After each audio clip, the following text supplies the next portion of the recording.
नमस्कार दोस्तों। आज के वीडियो में हम पढ़ने वाले हैं इतिहास के महान योद्धा सिकंदर की कहानी को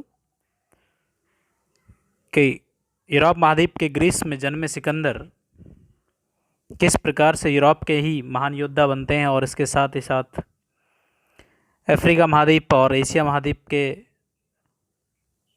पूर्वी कोने तक स्थित भारतीय क्षेत्र पर भी वो किस प्रकार से अधिकार करने में सक्षम होते हैं। तो इसके पीछे की कहानी को देखते हैं कि सिकंदर महान की ऐसी कौन सी नीतियाँ थी जिनके माध्यम से वो भारत तक जीत हासिल कर सका। तो देखिए, सबसे पहले पश्चिमी दुनिया से भारत पर आने वाले आक्रमणकारियों की अगर हम बात करें तो सिकंदर से पहले भारत में आने वाले ईरानी थे और ईरानी पहला आक्रमणकारी साइरस था जिसका टाइम पीरियड 558 बीसी से 530 बीसी को माना जाता है। इन्होंने भारत के उत्तर पश्चिमी क्षेत्र पर स्थित गांधार क्षेत्र पर अपना अधिकार कर लिया था। इसके पश्चात इनका जो उत्तराधिकारी हुआ डेरियस प्रथम, इन्होंने गांधार के आगे जो भारत की तरफ का जो क्षेत्र था पंजाब और सिंध, वहाँ तक इन्होंने अपना अधिकार किया। और इसके पश्चात जब क्षयार्स का शासन था और इसी समय यूनान में वीर आक्रांता सिकंदर ने अपना साम्राज्य बढ़ाना शुरू कर दिया था। ईरानी और यूनानी दोनों ताकतवर योद्धा थे, लेकिन जब सिकंदर महान ने अपने साम्राज्य की बागडोर संभाली तो सबसे पहला उनका जो दुश्मन था वो ईरानी थे। और किस प्रकार से वो ईरानी साम्राज्य पर अपने युद्ध जीतने के बाद वो भारत की तरफ उनको रास्ता सीधा ही मिल जाता है, क्योंकि ईरानी पहले ही भारत के क्षेत्र पर कब्जा कर चुके थे। तो यहाँ से बहुत अच्छा सवाल बनता है आपका कि भारत पे आने वाले या भारत पर आक्रमण करने वाले पहले व्यक्ति कौन थे, ईरानी या यूनानी? तो आपका आंसर होगा ईरानी। ईरानियों के बाद यूनानी भारत में आए थे।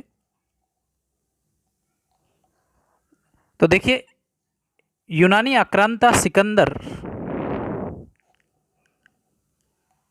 का जन्म 356 ईसा पूर्व को ग्रीस में हुआ और ये जैसे पश्चिमी दुनिया से निकलकर भारतीय क्षेत्र की तरफ आए तो ये हर जगह इनको जीत प्राप्त हुई, जिसकी मुख्य वजह है इनका सेना का संगठन और इनके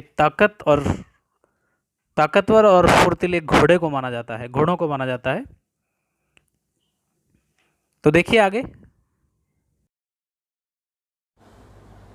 नमस्कार दोस्तों, आज के वीडियो में एक खास हिस्ट्री को लेकर डिबेट है और उस डिबेट को आज हम सॉल्व कर लेते हैं। देखते हैं कि किस प्रकार से एंशिएंट हिस्ट्री में डिबेट को रखा गया है। ये कहानी है राजा पौरुष और सिकंदर महान की।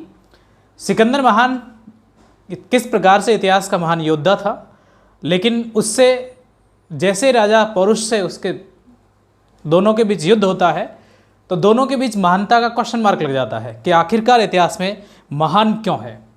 तो देखिए, सबसे पहले हम पढ़ते हैं सिकंदर के बारे में कि अलेक्जेंडर का जन्म कहाँ हुआ और इनका जो बेसिक परिचय है, और उसके बाद हम बढ़ेंगे आगे की तरफ कि सिकंदर ने किन किन राज्यों पे जीत हासिल की और किस प्रकार से हिंदुकुश दर्रे को पार करके ये भारत की तरफ पहुंचा है, और जहां एक महान योद्धा जिसका राज्य झेलम और चिनाब नदी के किनारे था, राजा पौरुष से इनका मुकाबला होता है, तब जाके इन्हें पता लगता है कि हिंदुस्तान में भी महान वीर योद्धा रहते हैं।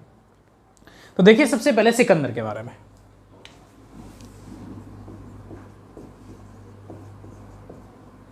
सिकंदर या अलेक्जेंडर थर्ड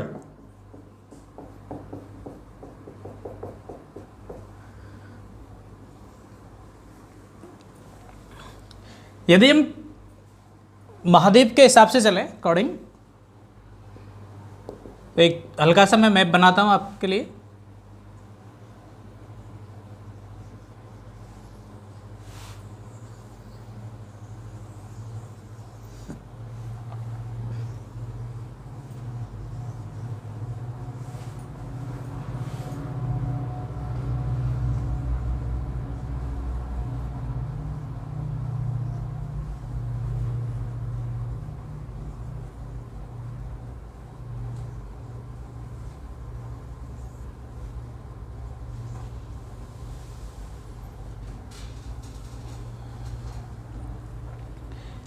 ये सिकंदर की कहानी यूनान से लेकर और भारत तक के बीच के एक मैप के माध्यम से हम समझते हैं। ये आपका भूमध्य सागर, जिसको मेडिटेरियन सी भी कहा जाता है।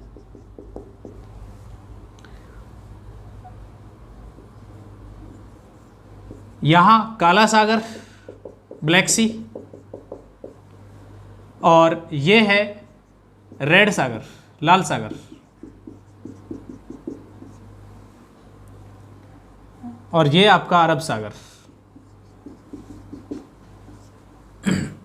ये बंगाल की खाड़ी,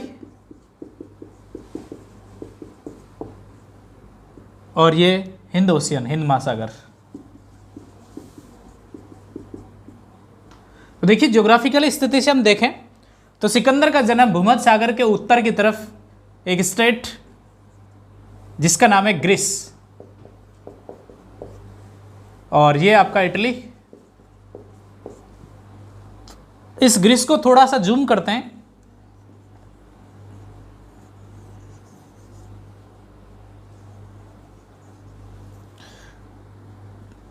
तो इस पॉइंट पे एक छोटा सा शहर है जिसका नाम है पेल्ला, जो मैसिडोन में आता है। सिकंदर का जन्म होता है पेल्ला में, जो कि एक ग्रीस का एक स्टेट मैसिडोन का एक छोटा सा शहर है पेल्ला। यहां पर सिकंदर महान का जन्म होता है 356 ईसा पूर्व को। इनके जो पिता हैं वो मैसिडोन के राजा होते हैं, जिनका नाम है फिलिप द्वितीय। फिलिप द्वितीय इनके पिता हैं।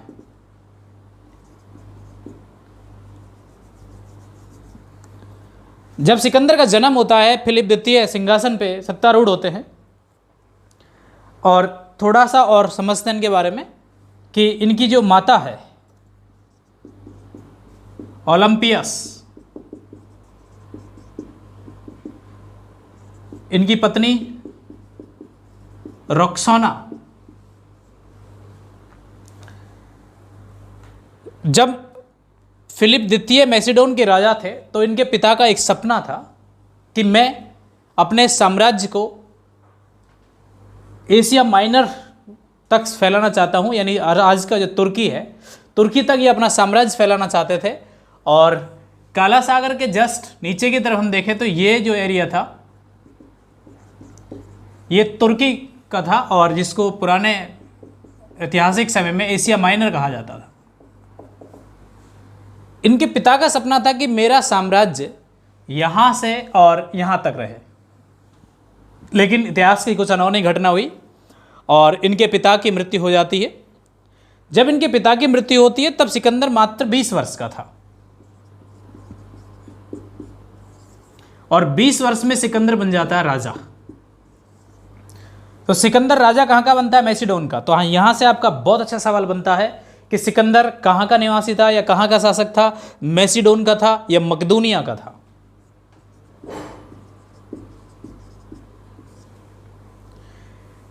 जब सिकंदर इस क्षेत्र पे राजा बनता है तो इसका जो पूरा फोकस था वो अपने पिता के सपने को पूरा करना था, और इनके पिता ने जो सपना देखा था कि टर्की तक मेरा राज्य होना चाहिए, तो ये यहाँ से अपनी सेना को संगठित करते। सिकंदर एक महान योद्धा था, इसने अपनी सेना को अपने तरीके से संगठित की।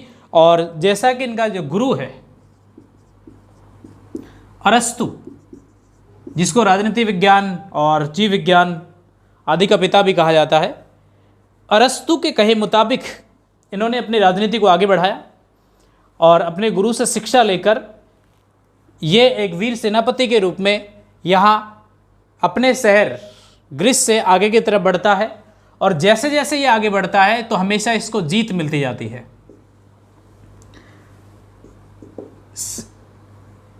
यूनान, जो ये ग्रीक, या इनको हम यूनानी कह सकते हैं या इनको यवन कह सकते हैं, इन यूनानियों के लिए सबसे बड़ी मुश्किल, यानी जो सबसे बड़ी मुसीबत थी वो थे पर्शिया साम्राज्य, जिसको हम आज कहेंगे ईरानी साम्राज्य। कि ईरानियों को अगर ये जीत लेते हैं तो इनका रास्ता आगे की तरफ खुल जाता है।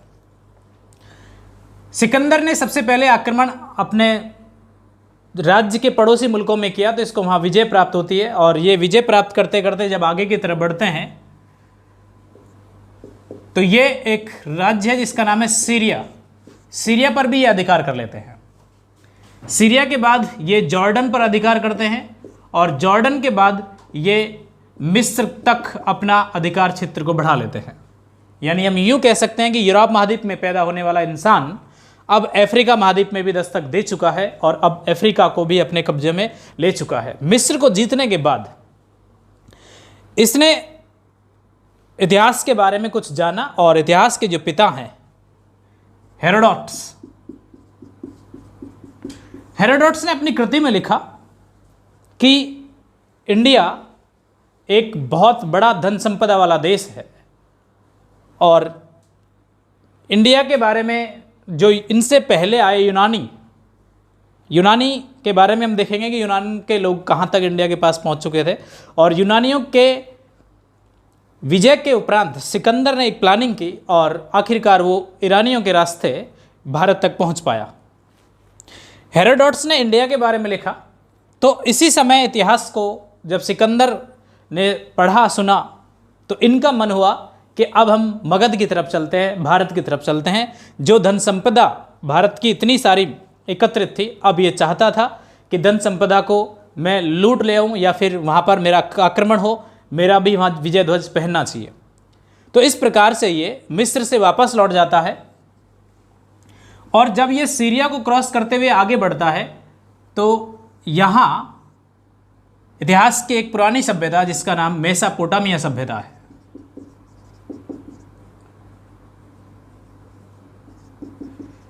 ये मेसोपोटामिया सभ्यता पर अधिकार करता है। यानी हम यूँ कहें कि ईरान, जो ईरान का साम्राज्य है, जिसको आज के अगर हिसाब से देखें कंट्री वाइज तो ये इराक है और ये ईरान, तो ये इराक और ईरान पर अधिकार करता है। और जो सबसे बड़ी मुश्किल थी यूनानियों के लिए पर्शियन साम्राज्य, अब सिकंदर उसको भी अपने कब्जे में ले चुका है।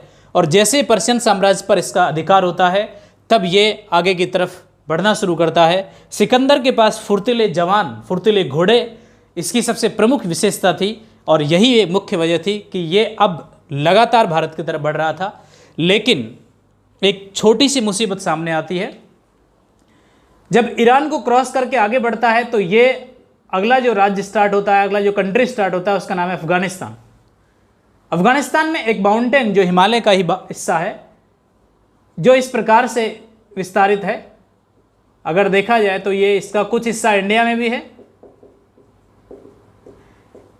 एक पार्ट इसका चीन में भी जाता है और इधर कजाकिस्तान, इधर अफगानिस्तान और ये पाकिस्तान।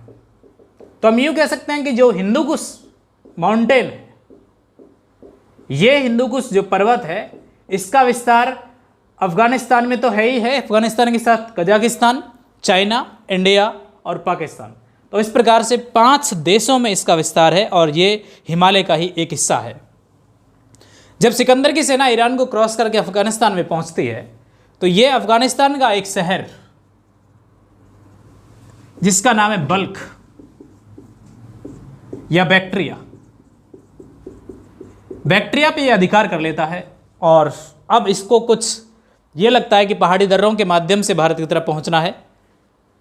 बल्ख को पार कर कर जब ये आगे की तरफ बढ़ता है तो इस जो अगला शहर है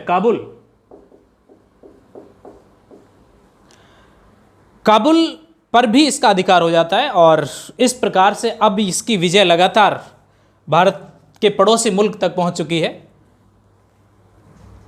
काबुल से और आज का जो इस्लामाबाद है, या हम यूँ कहें इतिहास का जो पुरुषपुर है या पेशावर है, काबुल और पेशावर के बीच एक पहाड़ी दर्रा निकलता है और इसी दर्रे का नाम है खैबर दर्रा। तो हम यूँ कह सकते हैं कि सिकंदर हिंदुस्तान में आता है इसी खैबर दर्रे को होकर।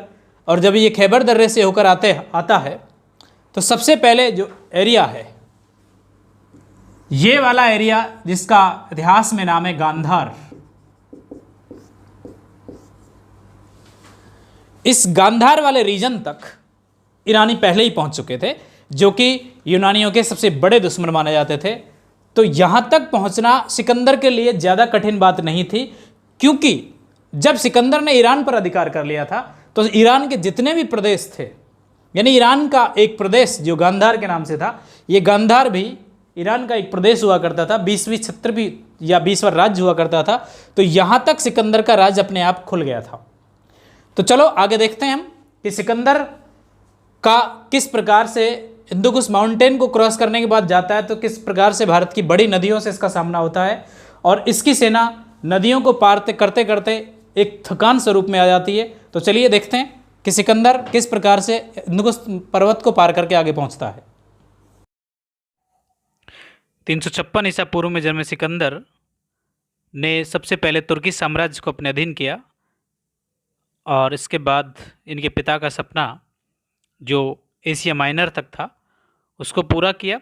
इसके साथ ही साथ ये आगे की तरफ बढ़े, सीरिया पर अधिकार किया और अफ्रीका महाद्वीप के उत्तरी क्षेत्र में स्थित मिस्र पर भी इन्होंने अधिकार किया। और इसके पश्चात ये भारत की अपार धन संपदा की कहानी सुनकर भारत की तरफ आगे बढ़े।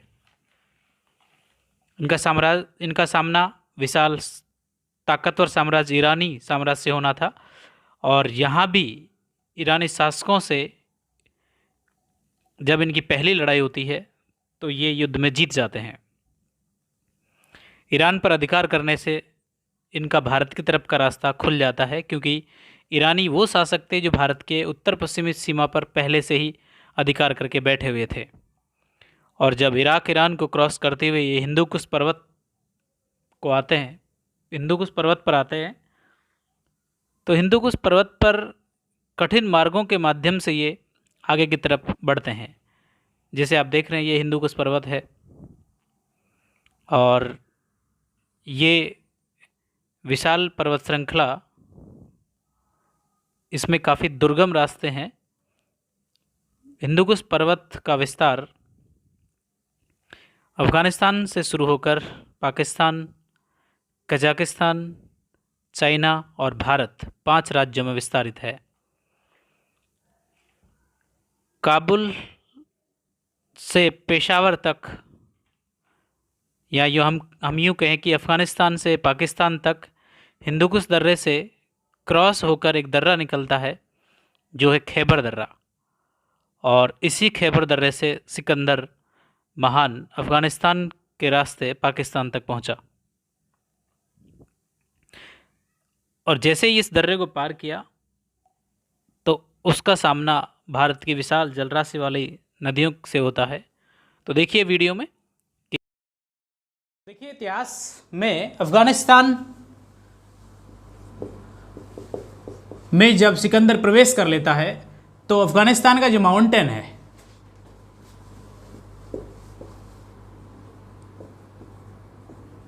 ये चीन तक विस्तारित है, और इसी का नाम है हिंदुकुश माउंटेन, हिंदुकुश पर्वत।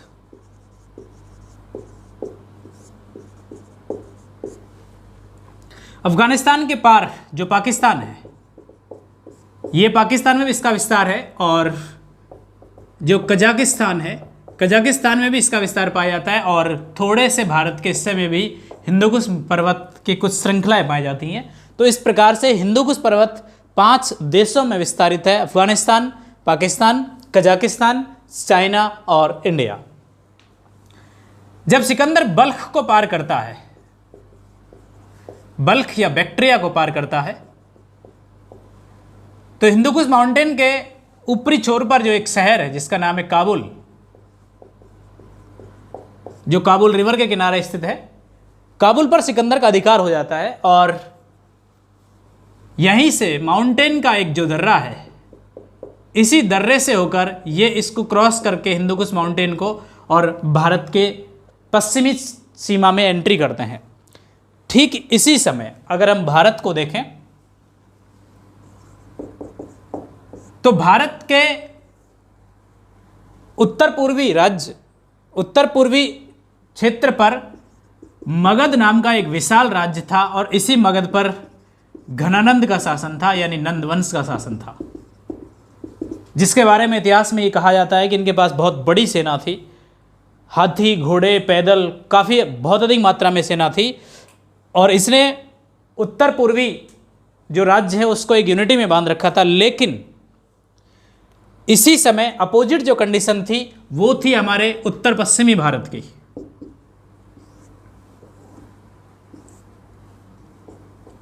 कि यहां जो ये एरिया था वो अरब सागर का था और इधर वाला जो एरिया है ये बंगाल की खाड़ी का है,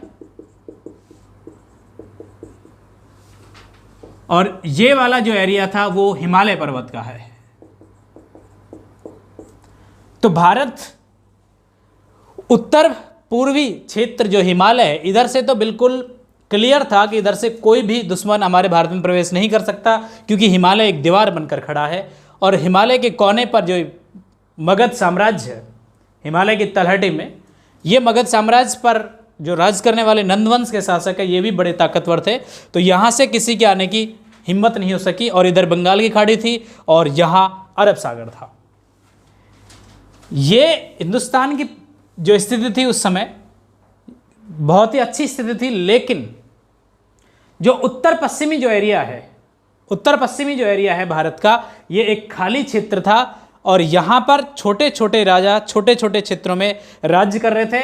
और उनमें से जो एक क्षेत्र है उसका नाम है तक्षशिला, और दूसरा जो क्षेत्र है उसका नाम है पुरुराज। तो पुरुराज पे राज करने वाले राजा का नाम पौरुष, और तक्षशिला पे राज करने वाले राजा का नाम है आंभी। ये दोनों जो राज्य थे वो आपस में टकरावट की स्थिति में थे, यानी दोनों एक दूसरे के दुश्मन बने हुए थे। और यही वो समय था जब सिकंदर हिंदुकुश दर्रे को क्रॉस करके भारत की तरफ आगे बढ़ता है।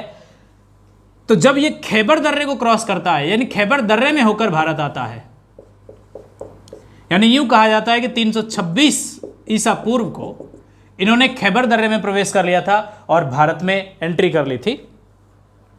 327 ईसा पूर्व को। यहां खैबर दर्रे के कॉर्नर पर एक शहर जो आज का पेशावर है, जिसको इतिहास में पुरुषपुर कहा जाता था। दूसरा शहर जो यहां है इस्लामाबाद।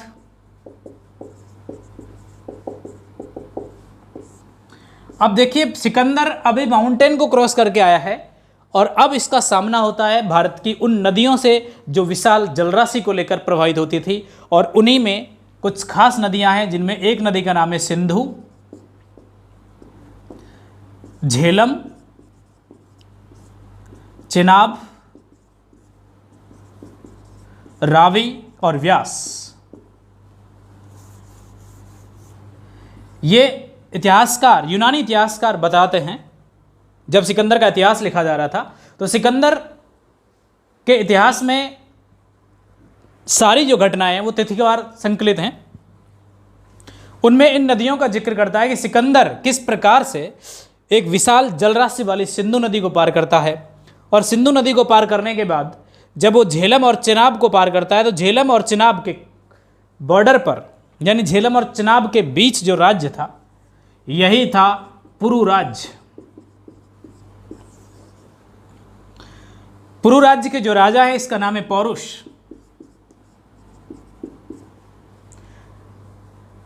तो पौरुष की सेना के साथ सिकंदर का एक युद्ध होता है, जिसके बारे में इतिहास में डिबेट है कि आखिरकार जीता कौन था, उसमें सिकंदर महान या फिर राजा पौरुष।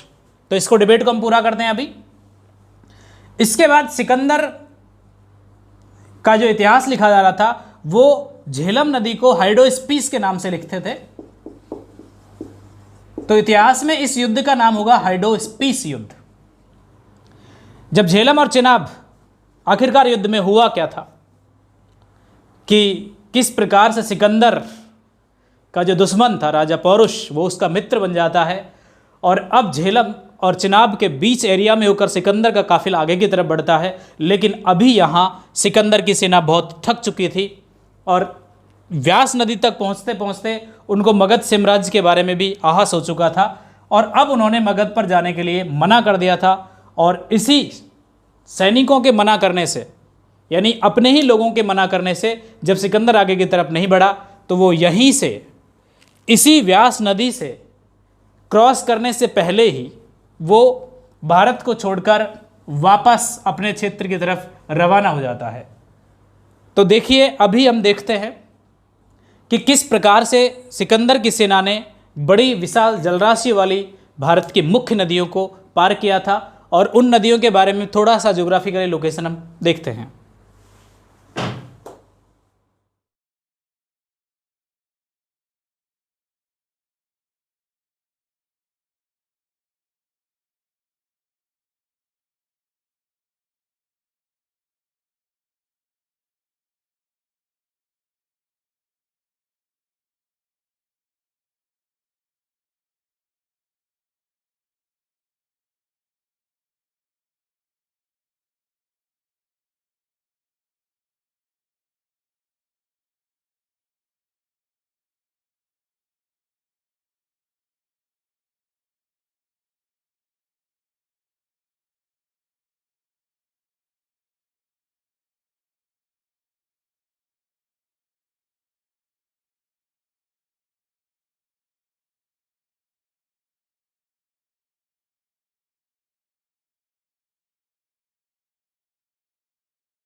इतिहास का महान योद्धा किस प्रकार से अफगानिस्तान के हिंदूकुश दर्रे को क्रॉस करके भारत में पहुंचता है और उसका मुकाबला इन नदियों से होता है।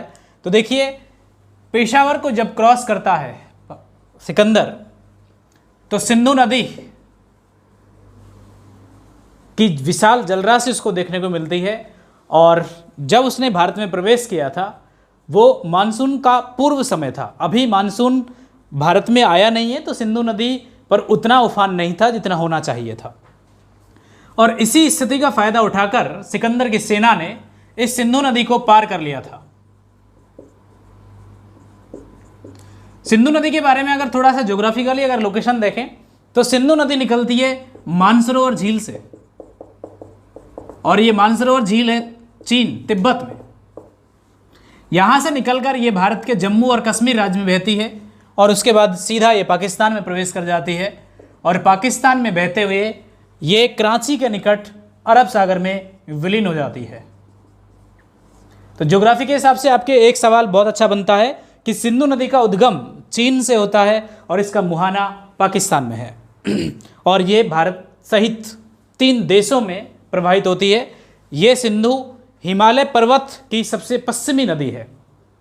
ज्योग्राफी में और हम इसको क्लियर करेंगे कि किस प्रकार से सिंधु जल समझौता होता है भारत और पाकिस्तान के बीच, और सिंधु नदी के साथ ही साथ जो इसकी 5 सहायक नदियां हैं, 5 ट्रिब्यूटरीज हैं, जिनका भी इतिहास में उल्लेख होता है, और विशेष तौर से ऋग्वेद में सिंधु और इसकी 5 सहायक नदियों का। तो आज 5 सहायक नदियों को देख लेते हैं सिकंदर के आक्रमण के साथ ही। सिंधु की एक सहायक नदी है जिसका नाम है झेलम। झेलम जम्मू कश्मीर के वेरीनाग झील से इसका उद्गम होता है, और ये जम्मू कश्मीर में प्रवाहित होती हुई और ये पाकिस्तान में चेनाब नदी में आके मिल जाती है। इसके बाद हम देखते हैं चेनाब नदी को। तो चेनाब नदी का उद्गम होता है लाहौल और स्पीति जिले से, जो हिमाचल प्रदेश में स्थित है, और यहाँ से प्रवाहित होती हुई ये भी पाकिस्तान में बहती हुई आगे सिंधु नदी में विलीन हो जाती है। चेनाब के बाद सिंधु की अगली सहायक नदी है जिसका नाम है रावी। रावी कांगड़ा से निकलती है, वही हिमाचल प्रदेश से, और इसके बाद व्यास जो मध्य हिमालय सेंट्रल हिमालय से प्रवाहित होकर और इसी पंजाब में सतलज नदी में मिल जाती है। तो इसके बाद आता है इंपॉर्टेंट सतलज नदी के बारे में। तो सतलज नदी तिब्बत में वही मानसरोवर झील के दक्षिणी छोर से निकलकर भारत में प्रवेश करती है, और भारत में पंजाब सहित बहते हुए ये आगे पाकिस्तान में प्रवेश करती है, और पाकिस्तान में आगे बहती हुई ये चेनाब नदी में मिल जाती है, और चेनाब नदी के माध्यम से ये सिंधु नदी में विलीन हो जाती है। तो ये कहानी थी नदियों के बारे में, नदियों के उद्गम के बारे में और नदियों के मुहाने के बारे में। तो देखिए, इन नदियों में से सिकंदर का किन किन नदियों से मुकाबला होता है। जब सिंधु नदी को पार किया तो ये एक शहर जो आज का इस्लामाबाद है, यहाँ तक सिकंदर का अधिकार हो चुका था। और इस्लामाबाद के पास जो आज का रावलपिंडी है, तत्कालीन पंजाब प्रांत का एक शहर या एक क्षेत्र रावलपिंडी, और इसी रावलपिंडी में एक विश्वविद्यालय है जिसका नाम है तक्षशिला।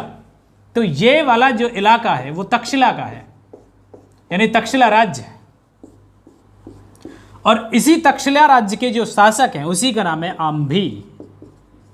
यही हिंदुस्तान का पहला वो गद्दार है जिसने सिकंदर से बिना लड़े आत्मसमर्पण कर दिया था। और सिकंदर को अब और ज़्यादा मजबूती मिल गई थी कि भारत के शासकों के बारे में सुना था कि भारत के शासक तो बड़े वीर योद्धा होते हैं, लेकिन आम्भी की वजह से भारत की कमजोरी का उसको पहले पता लगता है। यदि आम्भी और झेलम नदी के किनारे वाला जो पुरु राज्य है, पुरु राज्य के जो राजा हैं, राजा पौरुष, अगर ये दोनों के दोनों मिलकर मुकाबला करते तो सिकंदर यहीं से वापस लौट जाता। लेकिन जब आम्भी ने आत्मसमर्पण कर दिया था तो आम्भी का जो क्षेत्र तक्षशिला, इस तक्षशिला में सिकंदर की सेना रुकी हुई थी, यानी रुक चुकी थी। और इसके बाद जब उसने झेलम नदी को पार किया, झेलम नदी को पार करते ही, यानी झेलम नदी के इधर की तरफ था तक्षशिला राज्य में, उसी समय राजा पौरुष को जब पता लगा कि सिकंदर का काफिला आ चुका है, तो सिकंदर के काफिले को राजा पौरुष ने रोकना चाहा और सिंधु नदी के इस किनारे पर अपनी सेना खड़ी कर दी। और यह सेना सिकंदर से युद्ध के लिए खड़ी की गई थी। और इस प्रकार से जब सिकंदर की सेना ने झेलम नदी को पार किया तो उनका मुकाबला होता है राजा पौरुष की सेना से। देखिए, यही इतिहास का सबसे बड़ा कंट्रोवर्सी फाइट है, सबसे बड़ा वॉर है कि आखिरकार इस युद्ध में हुआ क्या था। यूनानी इतिहासकार झेलम नदी को हाइडोस्पीस के नाम से लिखते हैं, तो हम इसको कहेंगे हाइडोस्पीस युद्ध। और ये लड़ा गया था मई 326 बीसी में। हाइडोस्पीस युद्ध यूनान के शासक सिकंदर, यानी मकदूनिया के शासक सिकंदर महान और पुरु राज्य के शासक राजा पौरुष के बीच इसकी लड़ाई होती है। तो देखिए, यहाँ पर राजा पौरुष की जो सेना है, राजा पौरुष की सेना बलशाली सेना थी और सिकंदर से कहीं अधिक थी। पौरुष की सेना में बहुत अधिक मात्रा में हाथी थे, घोड़े थे, पैदल सैनिक थे। इसके अपोजिट सिकंदर की सेना में केवल घुड़सवार और पैदल सैनिक थे। सिकंदर की जो सेना है, सिकंदर की सेना का जो सेनापति है, इसका नाम है सेल्यूकस निकेटर। और सिकंदर का जो दोस्त है वो इसकी जल सेना को संभालता है। तो इसकी जल सेना का जो सेनापति है उसका नाम है निरियाक्स। तो ध्यान रखिए, दो प्रश्न वेरी इंपॉर्टेंट है। सिकंदर के दो सेनापति थे, खुद सिकंदर भी एक बहुत बड़ा कमांडर था, बहुत अच्छा सेनापति था। तो सेनापति सेल्यूकस निकेटर स्थल सेना का था और निरियाक्स जल सेना का सेनापति था। तो देखिए, हाइडोस्पीस युद्ध यानी चेनाब और झेलम, इनके जो बीच का ये राज्य है, यही है राजा पौरुष का राज्य, जिसने वीरता से सिकंदर की सेना को टक्कर दी। और इस युद्ध में ये कहा जाता है कि इतिहास में ये सिकंदर का वो पहला युद्ध था जिसमें सिकंदर को भी काफ़ी सारी मशक्क़त से युद्ध जीतना पड़ा। और देखिए इस युद्ध के बारे में कि आखिरकार युद्ध में क्या हुआ।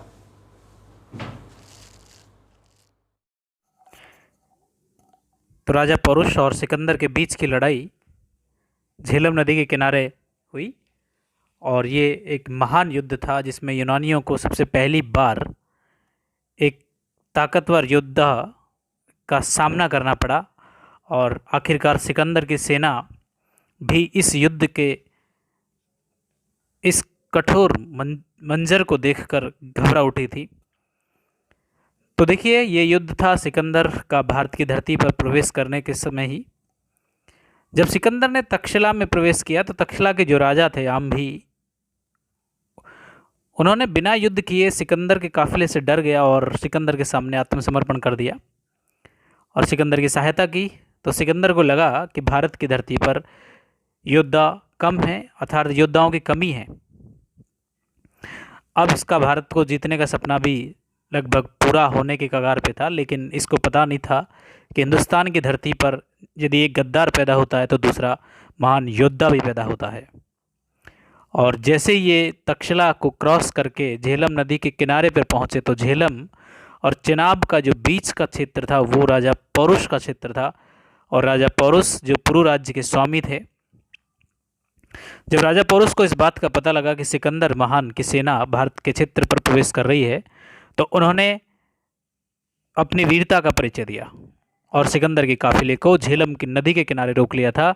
झेलम नदी को इतिहास में, यूनानी इतिहास में हाइडोस्पीस कहा गया और राजा पौरुष और सिकंदर के बीच के युद्ध को हाइडोस्पीस युद्ध को कहा के नाम से जाना जाता है, जो मई 326 ईसा पूर्व में हुआ था। ग्रीक स्रोतों के आधार पर राजा पौरुष का शासनकाल 340 ईसा पूर्व से 315 ईसा पूर्व के मध्य माना जाता है। और राजा पौरुष को भारतीय स्रोतों में अगर हम देखें तो मुद्रा राक्षस जो पुस्तक है उसमें भी इसका जिक्र होता है। यूनानी स्रोतों के आधार पर बताया जाता है कि राजा पौरुष के पास काफ़ी बड़ी सेना थी और यहाँ तक कि जब राजा पौरुष और सिकंदर का युद्ध चल रहा था तो एक तरफ यूनानी सेना थी और दूसरी तरफ राजा पौरुष की सेना थी। राजा पौरुष की सेना में 20,000 पैदल सैनिक थे, 4,000 घुड़सवार थे, 4,000 रथ थे और लगभग 150 के आसपास हाथियों की सेना थी।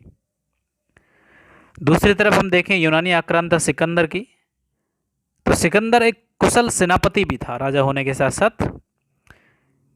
इसके अपने सैनिक दस्ते में लगभग 50,000 पैदल सैनिक थे और 7,000 घुड़सवार थे। यहाँ देखना ये होगा कि सिकंदर की सेना में एक भी हाथी नहीं था, यानी हम यूँ कहें कि हाथियों की सेना केवल और केवल राजा पौरुष के पास थी। वही सेना राजा पौरुष का एक सबसे अच्छा पॉइंट था, युद्ध को जीतने का था। जब दोनों तरफ युद्ध छिड़ चुका था, वीरता का परिचय दिया राजा पौरुष ने। जब युद्ध कठिन मंजर तक चला गया, इतिहासकार यूनानी इतिहासकार प्लूटार्क ने लिखा कि ये युद्ध लगभग 8 घंटे तक चला। उन्होंने यहाँ तक लिखा कि इस युद्ध में यूनानियों की किस्मत ने साथ नहीं दिया था। इस शब्द से जाहिर होता है कि इस युद्ध में यूनानी हार चुके थे। कुछ ईरानी स्रोतों के आधार पर अगर देखा जाए तो ऐसा माना जाता है कि जब सिकंदर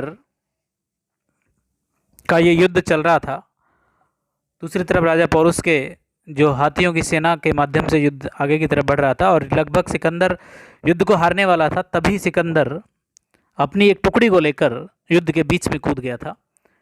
और जब हाथी पर सवार जो राजा पौरुष के मुख्य सेनापति को इन्होंने मारने की सोची, लेकिन इसके तुरंत समय ही हाथी पर स्थित सवार को जब इस बात का पता लगा कि सिकंदर उसकी तरफ बढ़ रहा है, तो उसने भाले के माध्यम से हाथी के ऊपर बैठे बैठे ही प्रहार किया और इसी जगह पर सिकंदर का प्रिय घोड़ा बेवकेफला भाला लगने से घायल हो गया और ज़मीन पर गिर गया। और इसी समय सिकंदर भी ज़मीन पर गिर गया था। और ये वो समय था जब यूनानी सैनिक इस कठिन मंजर को देखकर हैरान हो गए थे। और जब सिकंदर निहत्थे ज़मीन पर पड़ा हुआ था, उसके सामने ही राजा पौरुष तलवार लेके खड़े हुए थे, लेकिन राजा पौरुष ने अपनी वीरता का परिचय दिया और उन्होंने एक निहत्थे पर वार नहीं किया। और इसी समय यूनानी सैनिकों ने सिकंदर को तुरंत उठाकर अपने दस्ते में ले गए। ये कहा जाता है कि इतिहासकार यदि राजा पौरुष चाहते तो सिकंदर को मार देते, लेकिन ये उनकी वीरता पर एक कलंक होता कि निहत्थे पर उन्होंने वार किया और सिकंदर को मार दिया। इतिहासकारों में इस बात को लेकर डिबेट है कि जब इस बात का पता लगा राजा पौरुष को कि मैं इस प्रकार से युद्ध के निकट कगार पर हूँ और यूनानी लगभग युद्ध हारने वाले ही हैं, तब उन्हें ये आभास हुआ कि पश्चिमी दुनिया से यूनानियों की सहायता करने के लिए एक बड़ी सेना आ रही है। तो उन्होंने अपने राज्य को बचाने के लिए सिकंदर के साथ संधि करना उचित समझा, और उस संधि में सिकंदर को अपने राज्य में प्रवेश करने और सिकंदर की सहायता देने की पूरी बात कही गई। और इस प्रकार से राजा पौरुष और सिकंदर महान के बीच एक संधि होती है। और यहीं से यूनानी इतिहास में एक नई कहावत भी गढ़ दी जाती है कि जो जीता वह सिकंदर।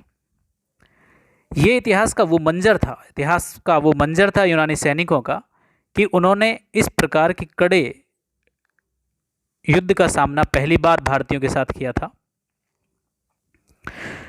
इसमें सिकंदर की सेना का मनोबल टूट गया था और सिकंदर की सेना अब काफ़ी दूर आ चुकी थी यूनान से। 10-12 साल युद्ध करते करते हो गए थे और अब सेना का मनोबल भी काफ़ी गिर गया था। सेना में रसद भी कम हो गया था, सैनिक भी थक गए थे और वही आपस में विद्रोह भी करने लग गए थे। लेकिन सिकंदर का ये सपना था कि मैं मगध को जीतकर दुनिया में भारत की विजय पताका लहराऊं।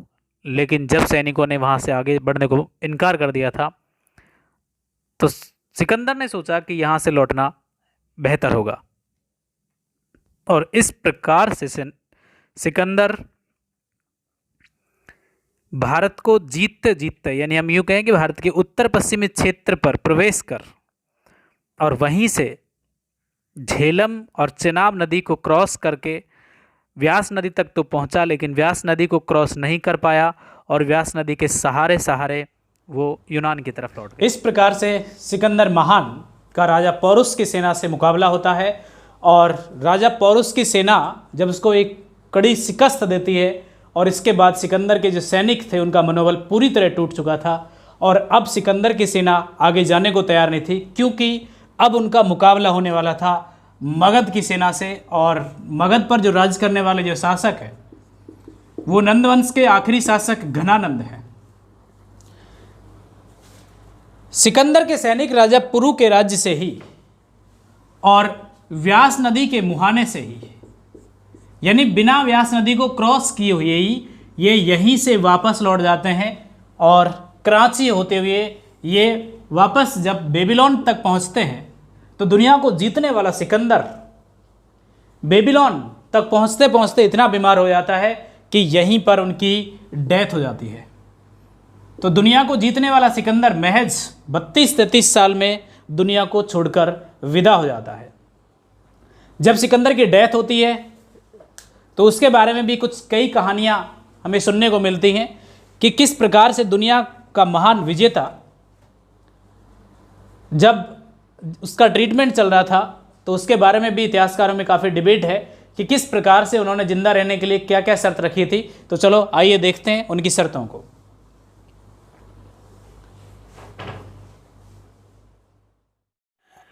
इतिहासकार बताते हैं कि सिकंदर की जब मृत्यु नज़दीक थी तो सिकंदर अपनी माँ को बहुत प्रेम करता था। तो उन्होंने कहा कि मैं अपनी माँ का चेहरा देखना चाहता हूँ, लेकिन सिकंदर के पास बहुत कम वक्त था।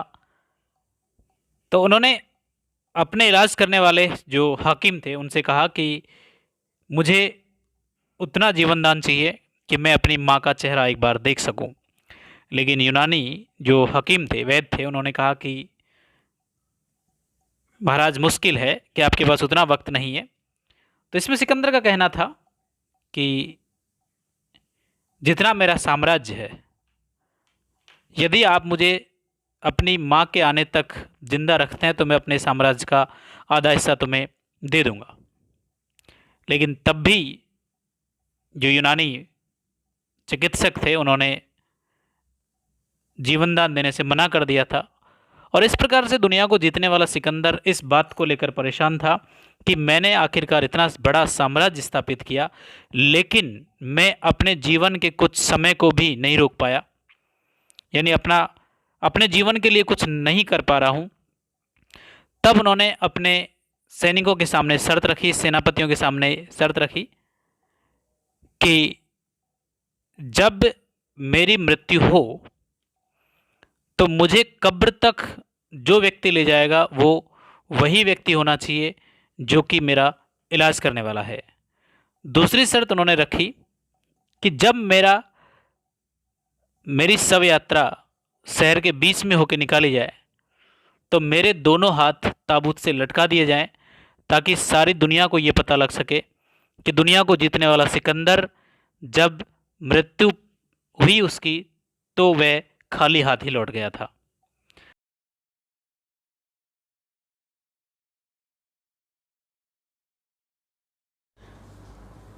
तो इस प्रकार से सिकंदर का काफिला पुरु राज्य से निकला। पुरु राज्य से होते हुए और ये जब निकल चुका था तो यहीं पर जो इसका जीता हुआ प्रदेश था, विजित प्रदेश था, इस विजित प्रदेश पर उसका सेनापति जो था, जिसका नाम सेल्यूकस निकेटर है,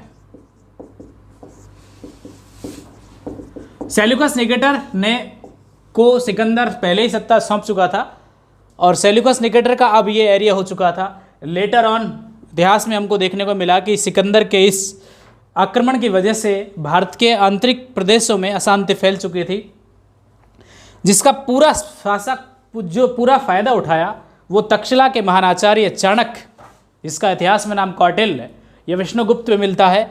उन्होंने अपने ही स्टूडेंट शिष्य चंद्रगुप्त मौर्य के माध्यम से नंद वंश के अंतिम शासक घनानंद की हत्या की जाती है और 322 ईसा पूर्व को मगध पर एक नए राजवंश की नींव डालती है और वो राजवंश होता है मौर्य वंश। इतिहासकार इस बात को मानते हैं कि मौर्य वंश के जो शासक है चंद्रगुप्त मौर्य,